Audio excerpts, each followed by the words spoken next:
Assalamualaikum warahmatullahi wabarakatuh. Di video ini kita akan membahas soal menggunakan cara analisis data di aplikasi SPSS. Di mana di sini kami menggunakan 3 soal. Soal yang pertama yaitu orang guru menerapkan model pembelajaran A dengan menduga bahwa model pembelajaran A dapat meningkatkan hasil belajar siswa lebih dari 80. Untuk membuktikan hal tersebut, peneliti memilih 22 siswa secara random atau acak. Nah, nilai dari 22 siswa tersebut sebagai berikut. Nah, untuk soal pertama, di sini pengujiannya menggunakan uji T1 sampel.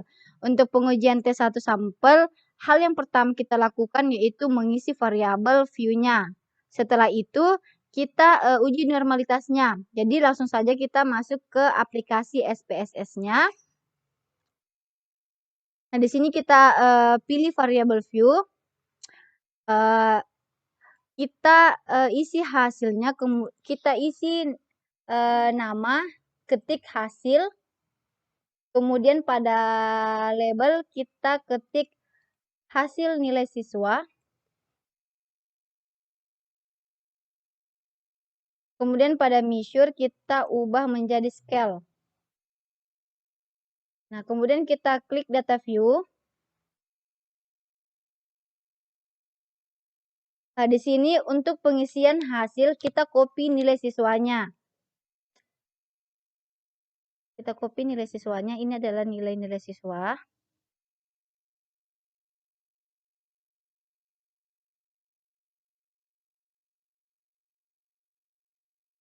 Kita copy kemudian kita masukkan ke SPSS.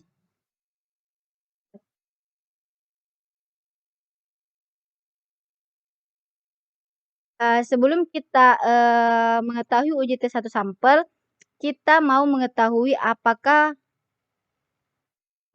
berdistribusi normal atau tidak.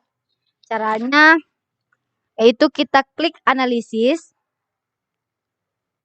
Kita klik analisis, kemudian pilih deskriptif statistik. Setelah itu pilih frekuensi.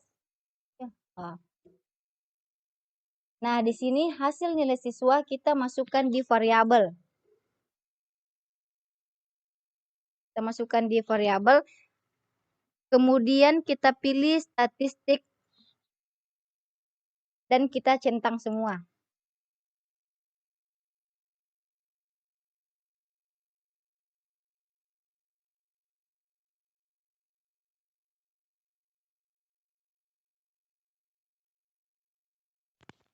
Kemudian di chart kita pilih histogram.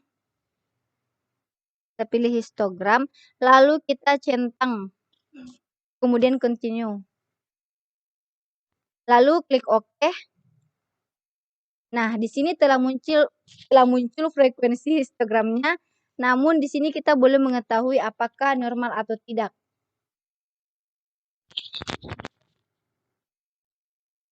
Nah, sekarang kita akan membuktikan apakah data ini berdistribusi normal atau tidak. Caranya kita klik analis. Pilih deskriptif statistik. Kemudian explore. Kemudian hasil nilai siswa dipindahkan ke dependent list. Pilih plot, centang, histogram, dan normality-nya.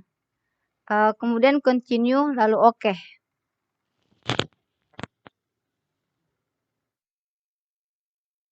Nah, setelah datanya muncul, untuk mengetahui datanya berdistribusi normal atau tidak, kita perhatikan pada tabel test of normality. Nah, jika nilai signifikannya 0,05, maka data tersebut berdistribusi normal. Perhatikan pada tabel test of normality, nilai signifikannya 0,200 dan 0,91. Berarti data ini sudah berdistribusi normal karena lebih dari 0,05. Nah, karena datanya sudah berdistribusi normal, maka kita lanjut ke uji T1 sampel. Caranya kita klik analisis, kemudian pilih compare means. Nah, karena di sini kita mau uji T1 sampelnya, maka kita pilih one sample t-test. Kemudian hasil nilai siswa kita pindahkan ke tes variabel. Kemudian oke.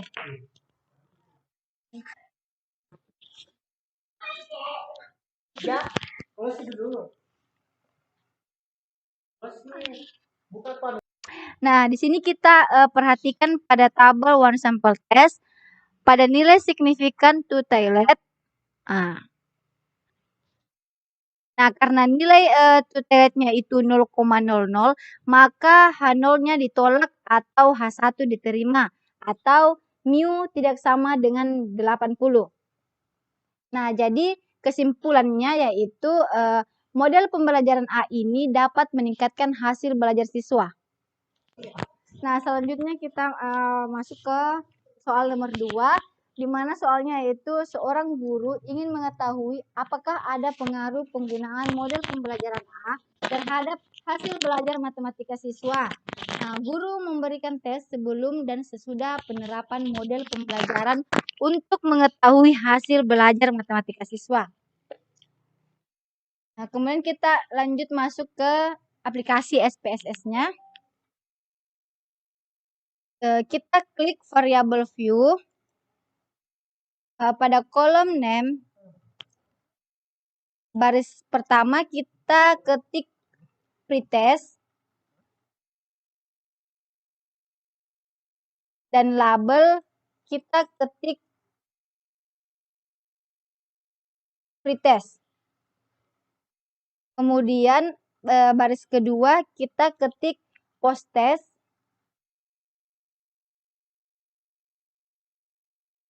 Dan pada label baris kedua kita ketik juga posttest.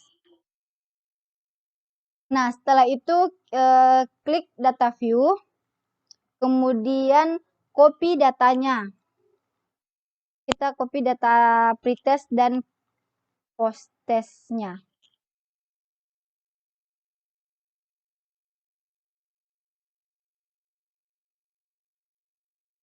Setelah kita copy, kita masukkan data pretestnya. Kemudian kita copy data posttest.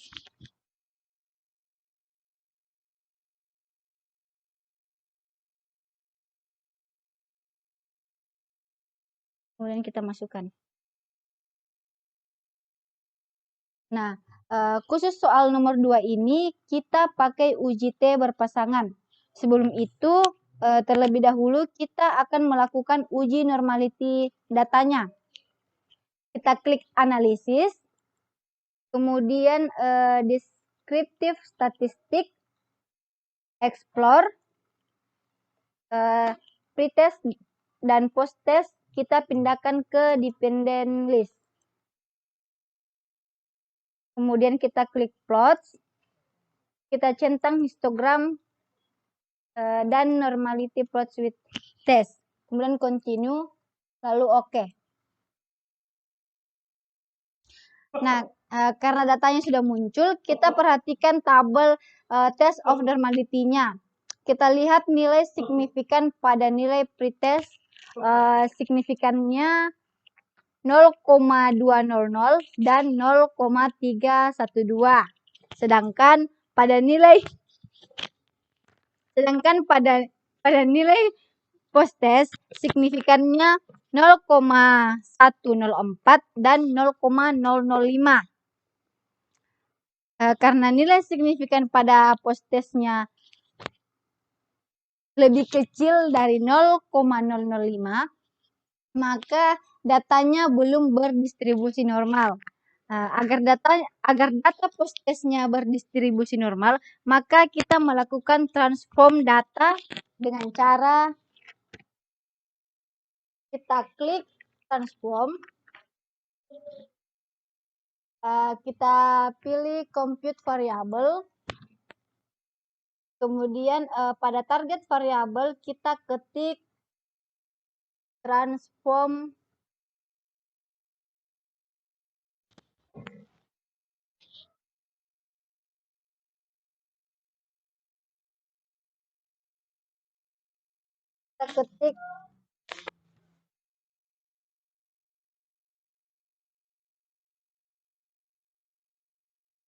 transform post test.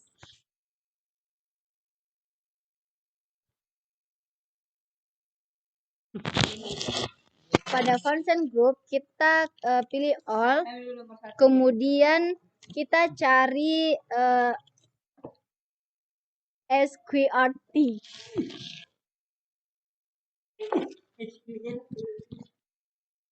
Kemudian kita masukkan rumusnya, yaitu nilai max. Nilai max kita kurangkan dengan data yang ditransform. Untuk mengetahui nilai max, kita lihat pada deskriptif. Di sini nilai maksimumnya 99,00.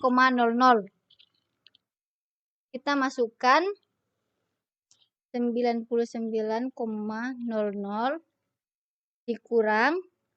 dikurang dengan data yang ditransform, yaitu post test. Kita masukkan post test ke dalam numeric expression. Kemudian oke.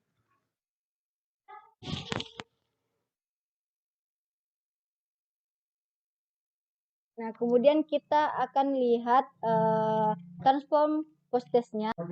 Nah, di sini pada data transform post test kita akan uji kembali normalitasnya dengan cara kita klik analis, kemudian pada deskripsi statistik kita pilih explore. Pada dependent list post test dan pretestnya kita pindahkan karena transform post test yang akan diuji normalitasnya, maka transform dipindahkan ke dependent list. Kemudian kita klik plots. Karena histogramnya sudah tercentang, maka kita langsung continue dan oke.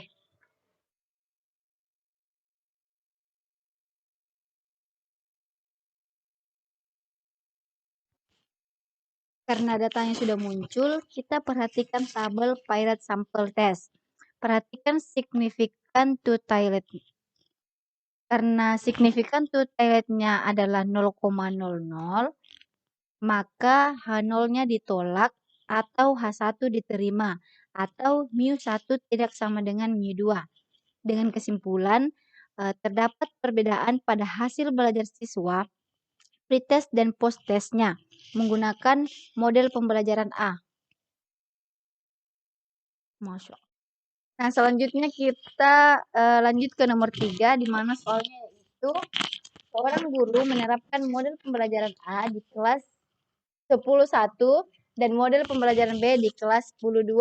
Selanjutnya, untuk mengetahui model pembelajaran yang mana yang lebih baik, maka guru memberikan tes untuk mengetahui hasil belajar siswa.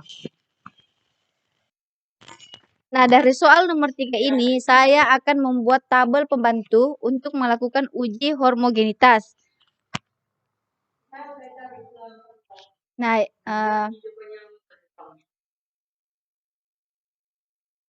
ya, ini adalah tabel pembantunya.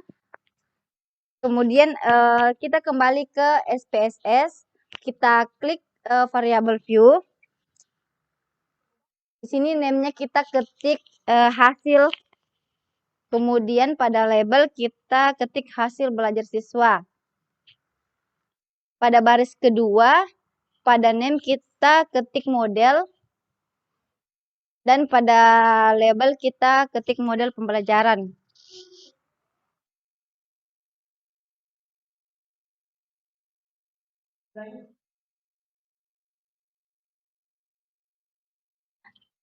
Pada value kita klik yang titik 3. Kemudian pada value kita ketik 1. Pada label kita ketik model pembelajaran A. Kemudian kita klik add. Kemudian untuk value kedua kita ketik 2. Labelnya kita ketik model pembelajaran B. Kemudian kita klik add. Kemudian oke. Kemudian kita klik data view. Hasil. Kita copy data model pembelajaran A. Copy kemudian kita masukkan. Kemudian kita copy model pembelajaran B. Disambungkan di model pembelajaran A.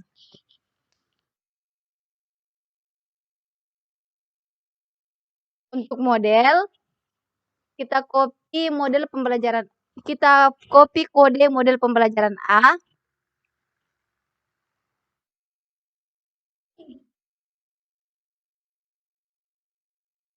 Kemudian kita copy kode model pembelajaran B, kita sambung di kode model pembelajaran A. Setelah kita copy, kita akan menguji normalitasnya dengan cara kita klik analisis, kemudian descriptive statistik, kita pilih explore. Nah, di sini hasil belajarnya kita pindahkan ke dependent list, kemudian klik plot. Karena histogramnya sudah centang dan normality-nya, kita klik continue, kemudian oke. Nah, kita perhatikan pada test of normality, di mana signifikan hasil belajar siswa itu adalah 0,200 dan 0,204. Karena datanya sudah lebih besar dari 0,05, maka data ini berdistribusi normal. Nah, karena datanya sudah normal, maka kita lanjut uji homogennya dengan cara kita klik analis, kemudian compare means, kemudian 1Y ANOVA.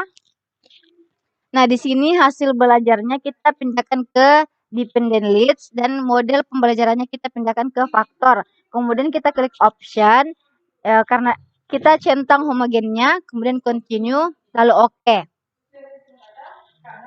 Datanya muncul, kita perhatikan pada tabel test of homogen of variance, di mana di sini signifikannya adalah 0,076.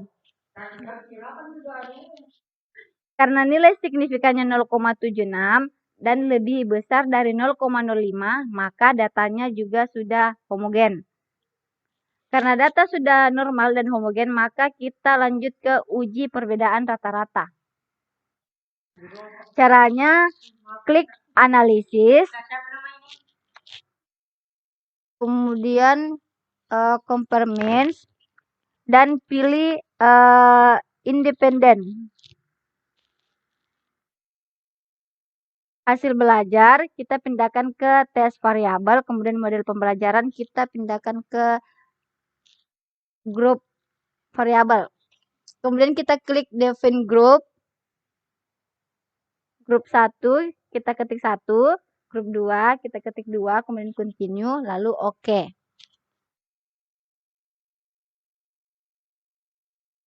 Nah, untuk mengetahui model pembelajaran yang lebih baik, kita perhatikan pada nilai rata-ratanya. Kita perhatikan tabel grup statistik.